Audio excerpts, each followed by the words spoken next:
Okay, let's add a bass to our YMCA.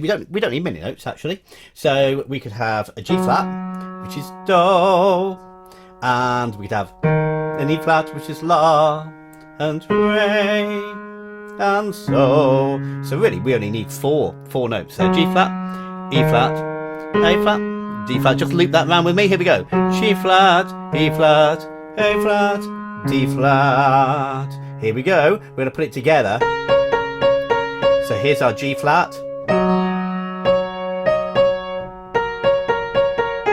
Here's our E flat. A flat. D flat. Let's try it again. You ready?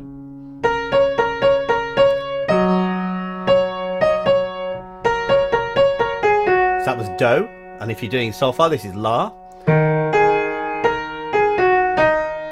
This is Re.